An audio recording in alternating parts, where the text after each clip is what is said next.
Welcome back to What Arty Noobs with General Disturbance. Yes, it's this M44 again. It's the Tier 6 American SPG, located on the south spawn of Serene Coast, and it's under the command of Boombaard. Yes, he's been at it again, and well, there aren't too many more of these replays. He did send in a rather large batch, but this, I think, is the penultimate one. Battle started. Okay, it's a 155mm howitzer mounted on top of a Walker Bulldog hull, and well, it's capable of doing 550 alpha, penetrating 39mm of armour. And Boombaard is trying to find a good firing position, and I think he's found one here. Looks good. Okay, he's ready to go. Now, one of the great things about the M44 is the wide arc of fire. Just look at that arc on the minimap. You can see he can fire over a very, very big area of the map without actually having to move the vehicle. And not having to move the vehicle means that the aim will stay steady even when you're adjusting only short distances. And if you have to adjust a long distance, it doesn't have to move that much. Well, he had to move the vehicle there because the target, a VK3001P, is over on the peninsula, and he's only got half a reticule, but he fires around in anyway, and no shell arrives. And the reason for that is the shell must have hit something in between him and the target, and I think it was the top of the mountain. If you ever see half a reticule, it's because there's something obstructing the field of fire of the reticule, and usually it means you'll probably have to relocate yourself. Well, now he's aiming for an E8, otherwise known as the Easy 8, although I'm told that apparently they didn't actually call it the Easy 8. I'm not sure if that's reliable, but it's called an M4 anyway. And he's moving position again. He's got a 16.79 second reload, which is quite quick. And the good thing about this is that you can pump shells in at a fairly rapid rate on the enemy. So that Easy 8, who's very, very low on hit points now, is very vulnerable. Now, he fired anticipating it pulling back, and it didn't. But he's relocating just a little. Now he's going to fire at that OI out on the peninsula. He's almost ready to go. He's almost fully dialed in. Changed his mind. Going to go for the P43 biz. Rounds out straight away. And oh, he's got him! That's a kill. Now his team's 3 up on the enemy at the moment, but he's decided to switch back to the west side of the map. Going for that T-3485. The Easy 8's disappeared from view temporarily. He's dialing in and he's ready. Rounds out. And he splashes in for 32 hit points. Now, if you wonder what that Russian word is that's on the aim timer to the right of the reticule, that actually says reduced in Russian when the aim is bang on target. Okay, so you look for that. When it says reduced, you got it right. You're on target. All you need to do is then fire, and well, was something there? I don't know. Okay, going for the T-3485 again. That Easy 8 has definitely disappeared, and this guy is holding up 4 tanks at this moment, so we really do need to put a hurt on him. And that's certainly working. 188, and he's taken down. And we can see now where the Easy 8 is actually relocated to. He pulled back quite a long way because he was a one-shot. He's only got 139 hit points, so 1 shell should be enough to take him out of the game. And Boombaard fires around in. It goes long. I don't know if that touched the Easy 8. That rock is going to obstruct the fire on the Cheetu, which is difficult, but we can aim a shell just behind him, I think.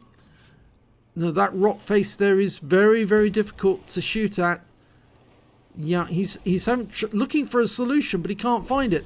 The red line indicates the shell would actually land on the rock before it gets to the target.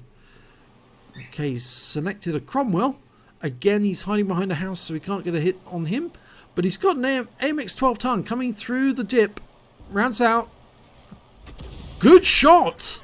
He was moving fast, so he did have to fire with enough lead to hit the target, and he splashed him for 40 hit points and 91 assists afterwards. Okay, we've got a strip 4257. We're almost ready to go. Now we're ready. And he pulls back just before we're about to shoot. He's hiding behind the houses now, which makes it difficult.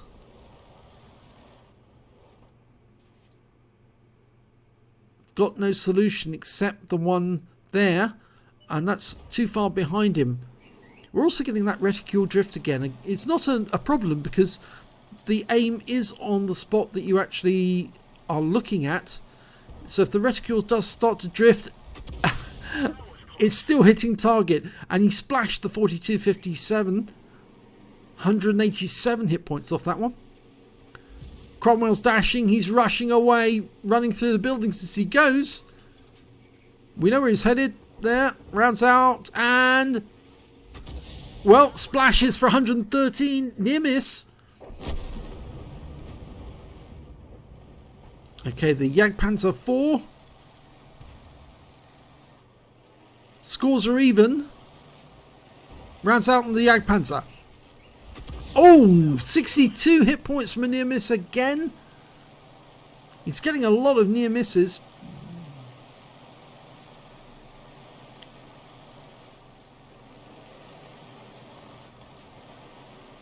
Lining up a shot on the Cheetah. Rounds out. Oh, it hit the rock face in front of the two tanks. It almost hit one of our own, but it wouldn't have done any damage if it had, because of course team damage is switched off. It just would have stopped him earning a high caliber. Now we can't see the Easy 8, but we can see these two. Can we get a round onto them? Rounds out. This might work. It does. It kills the Cheetah. Now we're looking for that Easy 8 again. Might be in that corner. Might be. If the T-52 finds him any second. Is he there? Or is he pulled back? It looks like he's pulled back. He hasn't come out to try and take a shot at the T-52.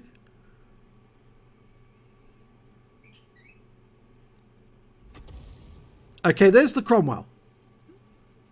Rounds out. It wasn't fully dialed in, but it's a near miss for 81. In fact, actually, it did hit the aim point. The Cromwell pulled away from the aim point just afterwards. And the Easy 8 did pull away, but he just adjusted a short distance. So he's just about there. Rounds out straight away on a blind shot. Oh, he was there. And he's lost some more hit points. He's definitely lost some more because he had more than that. And now he's gone. Okay, there is an enemy Arty in play, and that's a Hummel. We haven't found him yet. Aiming for the Cromwell. Okay, we've got an OI on the peninsula. He's very low on hit points. A splash will be enough to take him out the game. If he can back up just a little bit. Boombaard's trying to find a solution that works. That doesn't work. That will just hit the rock face.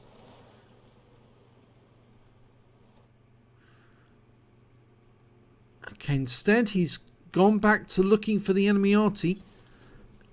Aiming for the spot where he might be.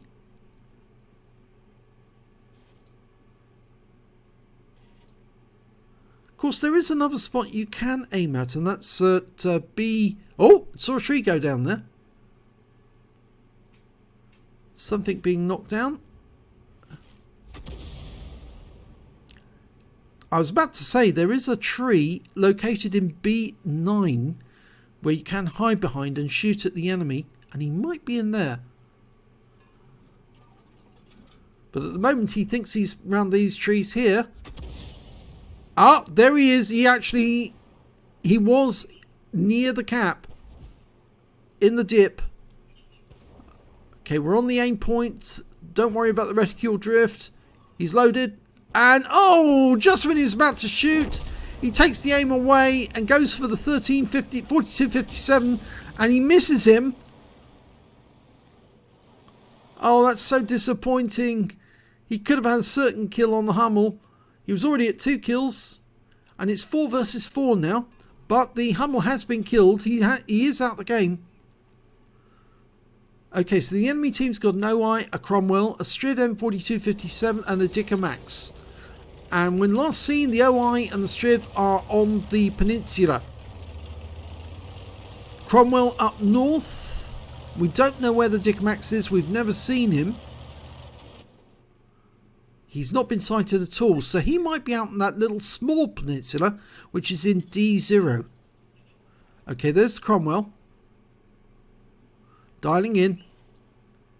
Rounds out. He must be expecting Arty rounds to come in. And it's a direct hit.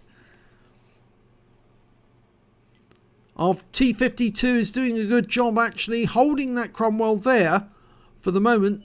He's still there. He's still waiting for the T52 to come around the corner. Rounds out. This might be a kill shot. It is. And the Striv M4257's been spotted. He's sitting in there. We've marked him as target, which is a good idea. Let's our teammates know what we're going for. Rounds out. If he stays there, yes. Big hit. 213. It wasn't a penetrating shot, but it did impact on the side of the tank. I actually heard earlier today from Quickie Baby, or I think he was saying when he was talking about the HE balance or rebalance, and he was saying actually a non-penetrating shot, you cut the amount of damage done by an HE shell in half, and then you roll as to whether or not it's a high roll or a low roll based on that, and of course whatever modules it damages. Well, it's going to be difficult for him to get a shot on the 4257 at the moment because he's in that corner. But he has been killed. Oh, we just lost the T52 to the Dickermax. So I think he is out on that peninsula. I think he's somewhere over there. He might have pulled up and gone into those bushes. He's got that very good gun depression. Makes it very, very difficult. And he just hit him! He definitely hit him because there was no explosion. He was in those bushes. Or rather those knocked down trees. So the Rudy knows where he is. But we've just got to keep hitting this area. Suppress him. Allow the Rudy to get into the cap. It's the Polish Rudy, by the way. That's why it says Rudy PL.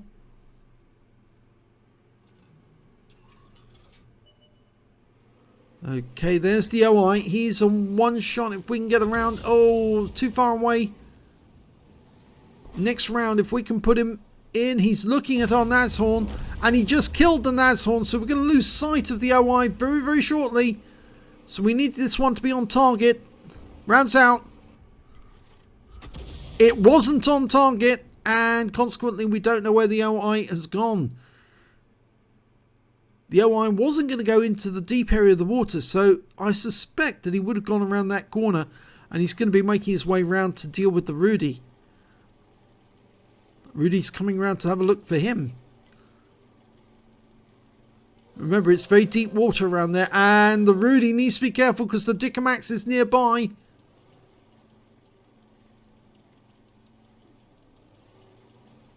Dickermax might take him out with one shot. There's the OI. Have we got a shot? Yes, we have. Rounds out. This should be a kill. It is. But the Rudy is low on hit points. I think he just got hit by the Dickermax. He's pulling back. He went round that corner. He had a large amount of hit points. Now he's got a very small amount of hit points. Just fired another round into the bushes. Well, we had the 2-minute hooter. It was going on whilst the OI was killed. So we're running out of time to win this battle. We need the Rudy to find the Dickermax for us if he can, but I think he's risking too much going around that corner. I wouldn't do it. I wouldn't risk it.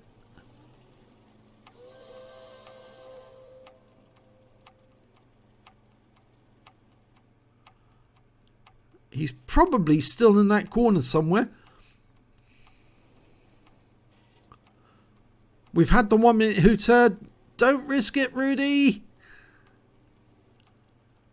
Where is he? Oh, there he is. And he was badly damaged. We fire a round in and... oh, it's just too late. 30 hit points, but the game's going to be over in 26 seconds, so this is going to end up a draw. There's no way the Dickomax can make it over to this side of the map in time, and so all we can do is fire a few rounds in to see if we can speculatively take him out, but there's no way he's coming over to kill us, so this game is over.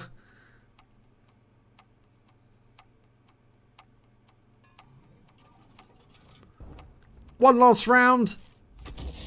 That's it. So it's a draw. Let's have a look at the end of battle stats. It's an ace tank for Boombaard in the M44. Would you expect anything else? Well, he sent us a lot of aces. He managed to get a fighter badge for getting at least 4 kills. He got 4. And a bruiser medal for getting at least 5 critical hits in this game. He got 22. Would you believe it? Some of these tanks, he did a huge amount of damage. Knocked out various components on them during the game. He got 2 epic medals. He picked up a Gore's medal for doing more damage than 10 times the hit points for his own vehicle. And he did get a high caliber because he did do more damage than anyone else. And his win rate for that game was 6,709, which is Super Unicum standard. So let's have a look at team score. Well, we can see here that he did get the highest damage, 2535. The next highest scorer was the OI with 1,687, and after that it was the Nashorn with 1,552. When it came to kills, Boombaard managed to get 4 kills. Only 2 members of his own team managed to get 2, and then there was 5 members of the enemy team got 2 kills apiece. And when it came to base XP, well, because he got epic medals, his base XP was bumped up, and of course it was. He was a tier, was this a tier? I think it was a tier 6 battle. 703 base experience points for Boombaard, 392, oh no, sorry, 571 for the OI, and 455 for the Shriv M4257. He fired 33 rounds in this game, got 8 direct hits but no penetrations, 24 splash. Damage of 2,535 hit points, of which all of it was at more than 300 meters. He damaged 10 of the enemy, killed 4, and did 446 hit points of stun assist off 20 stuns. On a free-to-play account, he earned 29,098 credits for the game, got 3,671 for Courageous Resistance. Total came to 32,769 credits, and after ammunition resupply he took away 16,104 credits. He received 4 bonds for getting the medals, and 703 base XP, 419 for Courageous Resistance, took away 1,122 altogether. So another draw. It's so unfortunate when that happens. It was good that he got that blind shot on the Dickomax. I think he noticed that the trees had been knocked down, and obviously the Dickomax was using the trees as cover so he could take shots at our teammates as they came into the cap area. And so yes, it was good that he spotted those trees going down. If you enjoyed this replay, please give this a like and do subscribe to our channel. Like, share, subscribe, and hit that notification button. And thank you for watching.